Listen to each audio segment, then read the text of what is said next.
अल्लाह नबी का घराना, ये घराना वराउल वरा है।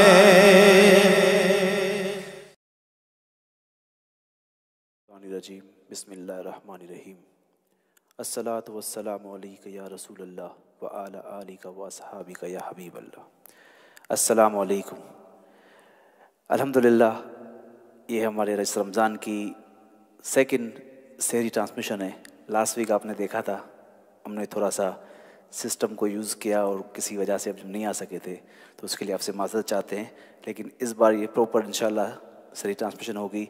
हमारे साथ उलमा इकराम भी आएंगे और थोड़ी देर में हमारे पीर सैयद सुल्तान शाह साहब भी हमें ज्वाइन करेंगे। तो लास्ट ईयर और इस साल में काफ़ी चीज़ें हैं जो मुझे आपसे डिस्कस करनी है, आपके साथ शेयर करनी है। जो लास्ट ईयर का हमारा रमज़ान का पूरा ट्रांसमिशन था, अल्हम्दुलिल्लाह अल्हम्दुलिल्लाह सुम्मा अल्हम्दुलिल्लाह, आप सबकी मेहनत और दुआ से बहुत ही सक्सेस रहा है। और उससे सैयदा ज़हरा सेंटर को, गुलाम अहमद बैत को एक बहुत बड़ी कामयाबी हासिल हुई है, जिसके लिए आप सब इस कोशिश में और इस कामयाबी की आप सब मुबारकबाद के हकदार हैं। तो मैं आप सबको मुबारकबाद देता हूँ। जैसे कि लास्ट ईयर का पूरा महीना लॉकडाउन में थे, रमज़ान हमारा बिल्कुल ही डिफरेंट रमज़ान था। मुझे नहीं पता कि किसी ने इस तरह का रमज़ान अपनी लाइफ में पहले कभी गुजारा हो, मगर हमारे शाह साहब की एक सोच और एक इनकी नीयत ऐसी थी कि उन्होंने इस लॉकडाउन के माहौल को भी बड़ा पुरनूर बना दिया था और हम सबको एक वो चीज़ दी कि हम अपने घर में बैठ के भी रमज़ान की बरकतें लूट रहे थे। उसी के साथ साथ जो हमारा गुलाम अहमद बैत का प्रोजेक्ट चल रहा था, सैयदा ज़हरा सेंटर, उसके लिए लास्ट ईयर हमने प्लेज कर रहे थे। और आप सबकी मेहनत और दुआ और आप जो आपने हमारा साथ दिया, अल्हम्दुलिल्लाह तकरीबन जो भी हमारा टारगेट था हमने एंड ऑफ रमज़ान वो कवर कर लिया था, जिसके लिए मैं आप सबको मुबारकबाद देता हूँ। और सेंटर की पिक्चर जो आपको हम दिखा रहे थे लास्ट ईयर, वो कम्प्लीटली डिफरेंट थी और जो सेंटर हमारा अभी है। तो इस सब चीज़ों के लिए आपका शुक्रगुजार हैं। अल्लाह आपकी जिसने जो तरह से भी सैयदा ज़हरा सेंटर को, गुलाम अहमद बैत को और हमारे सुल्तान शाह साहब को जिस तरह सपोर्ट किया है, अल्लाह आपको दुनिया और आखिरत में इसका अजर अज़ीम अता फरमाए।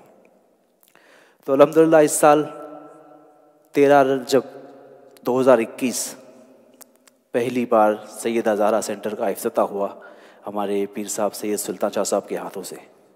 13 रजब का दिन बहुत ही ख़ास दिन है। तो शाह साहब ने यह दिन इसलिए मुकर्रर किया कि ये मौला कायनात अली मुर्तज़ा रज़ियल्लाहु तआला अन्हु की यौम विलादत है। हम पूरा साल हर दिन रात अली अली करते हैं, तो हमें अल्लाह ने उस दिन इतने बड़े तोहफे से नवाजा कि हमें सैयदा ज़हरा सेंटर दिया। और उस दिन से ही हमारे यहाँ की एक्टिविटी शुरू हो चुकी है। रजब से बहुत अच्छा आ गया रजब का महीना, फिर हमने यहाँ पे शाबान भी निकाला और रमज़ान से पहले हम पूरी तरह से प्रिपेयर हो चुके थे इस सेंटर के लिए। शाह साहब का इस सेंटर के अंदर और गुलाम अहमद बैत के अंदर हमेशा वही फाउंडर रहे और वही हमेशा हर जितनी भी टीम है उनको यूज़ करते हैं शुरू से ही। मैं शाह साहब के साथ अल्हम्दुलिल्लाह ये 2008 से हूँ। आप जानते हैं मैं, हम, मुश्ताक भाई और हमारी एक पूरी टीम है, मगर इस टीम को इस्तेमाल किस तरह करना है ये शाह साहब को बहुत अच्छी तरह से आता है। उनके अंदर एक बड़ी अच्छी है कि हर बंदे को किस तरह यूज़ करना है। तो इस सेंटर भी जब से बना है, इतना ऑर्गेनाइज और इतना प्लान इस्लामिक सेंटर मैंने नहीं देखा अपनी लाइफ में, लेस्टर में नहीं देखा। हर चीज़ की एक सेटिंग से हो रही है और शाह साहब छोटी छोटी चीज़ों को भी नोट करते हैं, उसे करेक्ट करने की ट्राई करते हैं। मदरसे का हमारा प्लान था, जैसा आप शाह साहब वादा किया गया था आपसे कि इस इदारे से काम होगा। शाह साहब हमेशा कहते थे, लास्ट ईयर भी कहते थे पहले, कि जब हमारा इदारा बनेगा इस इदारे से काम होगा, दीन की और अहले सुन्नत की खिदमत होगी। तो जैसा वादा किया था, वो सैयद बादशाह हैं, अपनी बातों से वो कभी भी पीछे नहीं हटते अल्हम्दुलिल्लाह। तो जैसा वादा किया था उससे दुगना तिगना काम यहाँ से हुआ है। आज हम 12 रजब है, रमज़ान में हैं। कल अल्हम्दुलिल्लाह 2 महीने पूरे होंगे। सैयदा ज़हरा सेंटर की 13 रजब की ओपनिंग हुई थी, कल 13 रमज़ान को इस सेंटर को 2 महीने होंगे। इस 2 महीनों में यहाँ से जो काम हुआ है उसका मैं आपको बताऊं कि कोई हमें आइडिया नहीं है कि किस तरह शाह साहब ने सबसे काम लिया और जो मेहनतें हुई हैं। अल्हम्दुलिल्लाह तकरीबन 2 किताबें, बुक्स जो यहाँ से इशू हो चुकी है, पब्लिश हो के लोगों के घरों तक, लोगों के हाथों तक पहुँची है। 3 और बुक्स जो बिल्कुल रेडी हैं, अनकरीब रिलीज़ हो जाएगी। मदरसे का जो सिस्टम बनाया है, जिस तरह से मदरसा अल्हम्दुलिल्लाह बिल्कुल सिस्टमेटिक चल रहा है, अब हम इतने ओवरफ्लो हैं कि हमारे पास तकरीबन 15 या 20 पीपल्स वेटिंग में हैं। ये हमारा पहला महीना है। मदरसे को एक हफ़्ता ही कंप्लीट हुआ यस्टरडे, मंडे से स्टार्ट होता है। एक हफ्ता अभी हमारे पास 15 या 20 पीपल्स वेटिंग में हैं। मदरसे का सिस्टम बिल्कुल ही मॉडर्न टेक्नोलॉजी के साथ यूज़ हो रहा है। बच्चे आते हैं, उनके पास उनका आईडी कार्ड है जिस पे उनकी आईडी, उनकी फैमिली डिटेल्स हैं, उनके कार्ड स्कैन होते हैं, उनका टाइमिंग पंच होता है।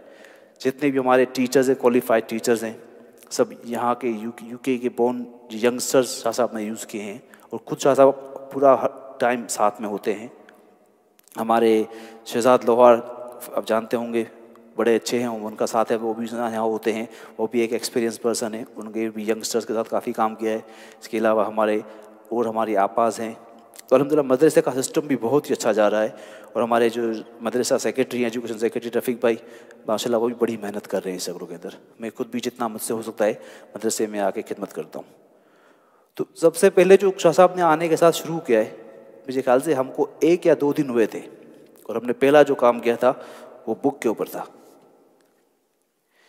शाह साहब का हमेशा से मानना है कि लिटरेचर और जो ये किताब ही हैं, क्योंकि आप देखें जितनी हमारी इस्लामिक किताबें हैं सालों साल पहले लिखी गई हैं, लेकिन आज तक वो हमें काम आ रही है। जितनी भी हमारी हदीसे की किताब हैं, जितनी भी जिससे हम सीख रहे हैं, इल्म आगे बढ़ रहा है, सिर्फ इसी की वजह से आगे बढ़ रहा है। तो शाह साहब ने सबसे पहला काम दिया है, क्योंकि ये एक चीज़ मैंने भी काफ़ी नोट की है और लोगों ने जो आलिम हैं, जो दिन का काम जानते हैं, कि हमारे पास इंग्लिश में इतना मटेरियल नहीं है अकीदे की बात करना। आज जैसे कि हम हर साल मेराज शरीफ आती है, हम जाते हैं मस्जिदों में, नमाज पढ़ते हैं, हम मेराज को मानते हैं, मगर अगर कोई हमें पूछता है तो हम में से कई लोग इस काबिल नहीं या इतनी नॉलेज नहीं होती कि उनको आंसर करें। अकीदा मानते हैं, लेकिन हमें मानने को समझना भी चाहिए और आगे किसी को समझाएं। तो इसके लिए पहली हमारी जो बुक सेंटर से निकली थी, ये बुक हमने शब मेराज के दिन यहाँ से डिस्ट्रीब्यूट की। अभी भी सेंटर पे मौजूद है, अगर किसी को कोई कॉपी चाहिए, आप लेस्टर्स के बाहर हैं, अगर आप फिर भी आप ये कॉपी लेना चाहें तो हमारे स्क्रीन पे नंबर आ रहा है, आप अपनी डिटेल भेजें, इंशाल्लाह हम आपको पोस्ट करेंगे। इसी के बाद जो दूसरी किताब हमारे यहाँ से लिखी गई वो किसिंग द थंब। जब हम अपने हुजूर पाक नबी करीम सल्लल्लाहु अलैहि वसल्लम का नाम सुनते हैं, हम अपने अंगूठों को चूम लेते हैं खुशी से चूम के, लेकिन क्या आप जानते हैं क्यों चूमते हैं?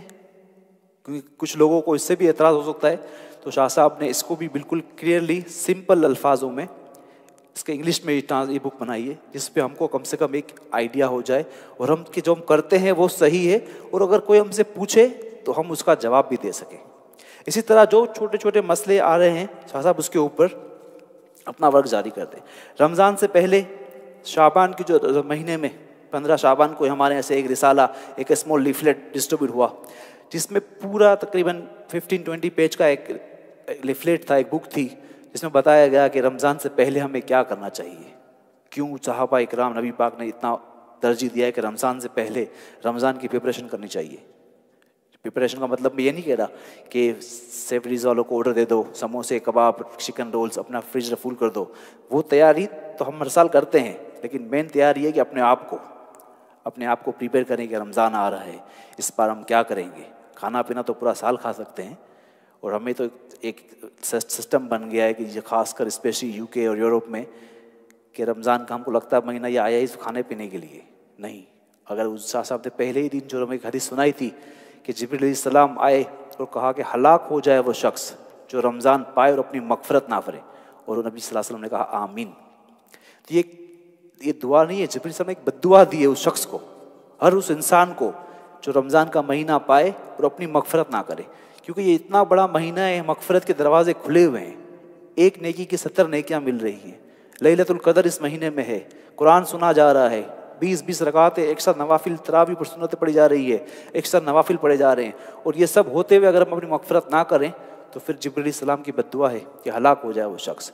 तो इसलिए इस बुक जो हमने बनाई थी शाबान के महीने में कि बिफोर रमज़ान क्या क्या प्रिपरेशन करना चाहिए अपने घर में, अपने बच्चों में, और रमज़ान को हम कैसे गुजारें, तो उसका भी पूरा रिसाला सैयदा ज़ारा सेंटर से रिलीज़ किया गया। रमज़ान का जो टाइम टेबल होता है, आप देखते हैं हर साल इस तरह का टाइम टेबल हमें मस्जिदों से मिल जाता है, एंड ऑफ शाबान या बिफोर रमज़ान हम ये कलेक्ट कर लेते हैं। लेकिन इस बार ये सिर्फ टाइम टेबल नहीं था, ये तकरीबन काफ़ी सारी पेज का एक छोटा सा लिफलेट था, जिसके अंदर स्टार्ट से लेके एंड तक बताया गया है कि रमज़ान में कौन से दिन आ रहे हैं, कौन कौन से ख़ास दिन हैं, रमज़ान से पहले हमें क्या करना चाहिए, एक महीना एक गेस्ट है रमज़ान, उसको किस तरह गुजारना चाहिए, किन चीज़ों से रोज़े के जो छोटे छोटे मसाइल हैं उसके, ज़कात, किस चीज़ों से रोज़ा मकरूह होता है, कुफ़ारा क्या है, सदका फ़ितर क्या है, कज़ा क्या है, ये सब चीज़ें जो ये ज़रूरी चीज़ें हैं रमज़ान के लिए, रोज़े के लिए, जो इसमें सिखाई गई है हमने। इस बुक की ये इतनी जल्दी एक नाइट का, ओवरनाइट का काम नहीं था। शाह साहब ने और हमारी जो पूरी टीम है, शाह साहब ने लिटरेचर की टीम बनाई है जिसमें यंगस्टर हैं, जिसमें उलमा इकराम, शाह साहब खुद बैठते हैं और बड़ी मेहनत होती है।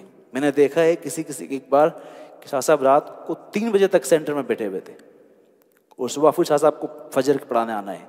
तो अल्हम्दुलिल्लाह शाह साहब ने बड़ी मेहनत की है, अल्लाह इनको उसका अजर दे, दिन में भी और आखिरत में भी इंशाअल्लाह उनको अजर दे।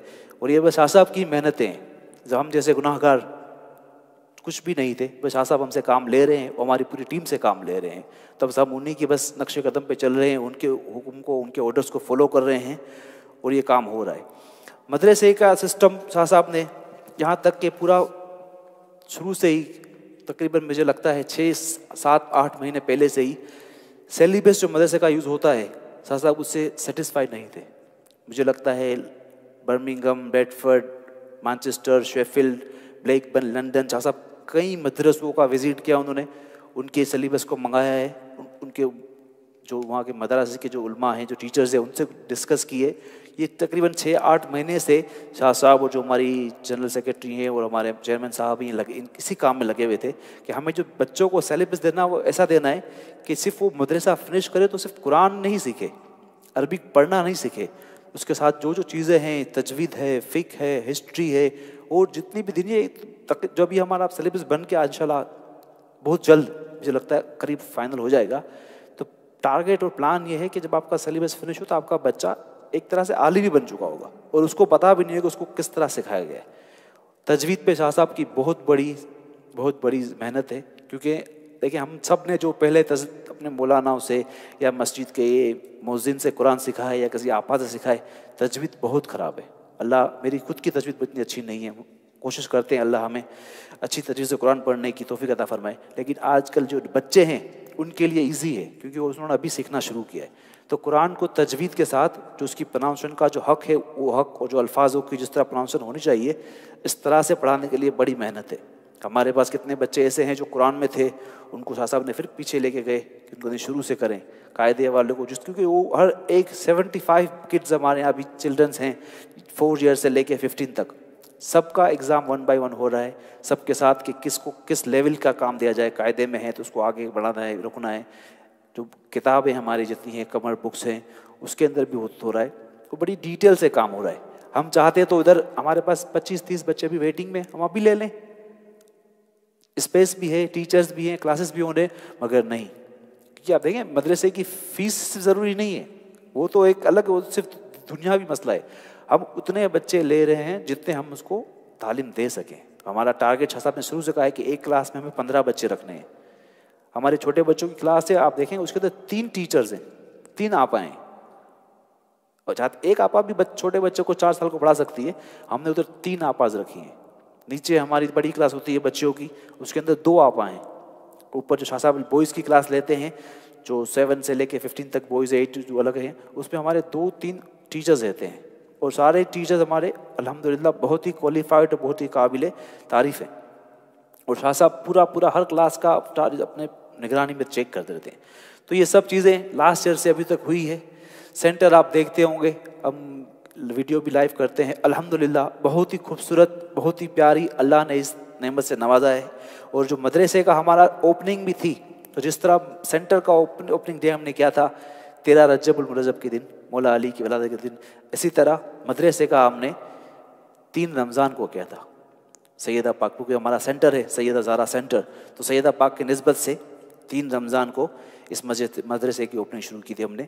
अभी 2 वीक के लिए रमज़ान में मदरसा होगा इंशाअल्लाह, इसके बाद फिर प्रॉपरली नेक्स्ट मंथ से आफ्टर रमज़ान शुरू हो जाएगा। काम काफ़ी है, चीज़ें बहुत सी हैं, और जो वादे हुए थे बहुत ही कम वक्त में, अल्हम्दुलिल्लाह बहुत ही कम वक्त में, मैं कह रहा हूँ 2 महीने भी अभी नहीं हुए, लॉकडाउन चल रहा था, इसमें सोशल डिस्टेंसिंग का ख्याल रखना पड़ता है, मास्क, सैनिटाइज़र, बहुत सी चीज़ें। अभी मस्जिद को, सेंटर को चलाना इतना स्ट्रेट फॉरवर्ड नहीं है जो पहले की तरह था। बड़ा हमारे वॉलंटियर्स काम कर रहे हैं, हमारे चेयरमैन साहब, हमारे शाह साहब, हम सब मिलके बड़ी मेहनत कर रहे हैं कि हर चीज़ को चला जाए। जब रमज़ान की बात भी आई तो कुछ लोगों ने कहा कि तरावी होगी, कुछ ने कहा नहीं होगी, लेकिन शाह साहब ने शुरू से कहा था कि इंशाअल्लाह कितनी भी मेहनत हमें करनी पड़े हम इंशाअल्लाह तरावी करेंगे और इंशाअल्लाह कुरान ही सुनेंगे तरावी रमज़ान के अंदर, क्योंकि ये हमारा सिस्टम है, जो हमारे बुज़ुर्गों का सिस्टम है कि रमज़ान में तरावी में कुरान पढ़ाया जाता है, तो हम उसको चेंज नहीं करेंगे और हमने चेंज नहीं किया।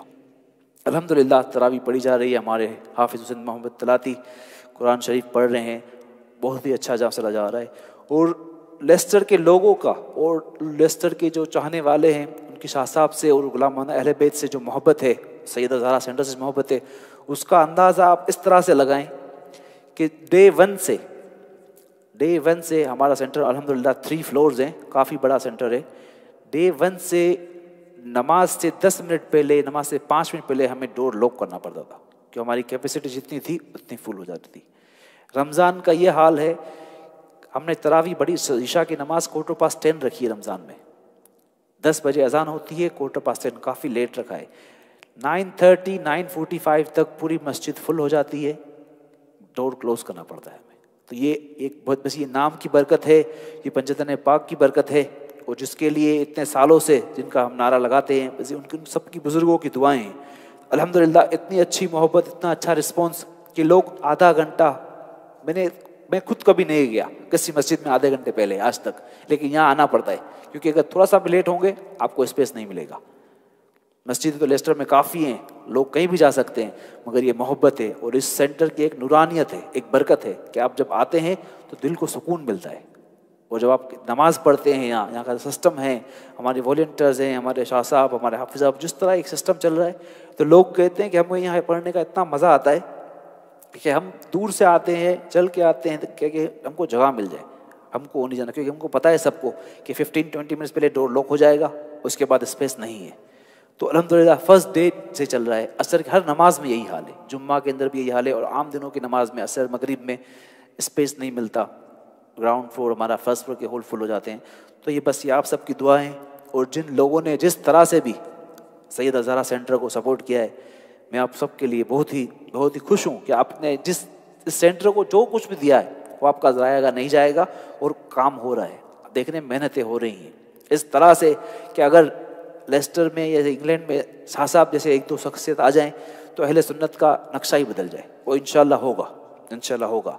सिर्फ लेस्टर ही नहीं, अभी हमने थोड़ा टाइम पहले ही शाह साहब के साथ हमको ट्रैवल करने की, लोग दावत वगैरह देते रहते हैं, शाह साहब को बुलाते हैं, तो जब हम जाते हैं ब्लैकबर्न, बोल्टन, मैनचेस्टर, लंदन, तो वहाँ के लोगों से हम सुनते हैं तो वो कितना खुश होते हैं कि आप लेस्टर वाले हैं, माशाल्लाह इतना काम हो रहा है। तो हमको अपने आप को, जितने भी मैं सबको कहता हूँ, आप लेस्टर में रहने वाले हम खुश नसीब हैं कि अल्लाह ने हमें ऐसी हस्ती हमारे बीच में अता की है जिनकी खिदमत और मेहनत अहले सुन्नत के लिए और ख़ासकर लेस्टर वालों के लिए एक बहुत बड़ा इनाम है। तो माशाल्लाह देख रहे हैं आप, अभी इस सेंटर्स को बहुत भी काम करने हैं, आप सबकी ज़रूरत रहेगी। शाह साहब भी हमारे साथ होंगे और हमारे उलमा इकराम भी, यंग आलिम्स भी हमारे साथ हैं, तो मैं उनको बुलाऊंगा, क्योंकि कुछ क्वेश्चंस हमारे साथ आ रहे थे जो व्हाट्सअप हमारा ज़रिया, उसके ज़रिए रमज़ान शुरू होता है तो हमने कोशिश की है कि आज उसके कुछ आंसर दिए जाएं।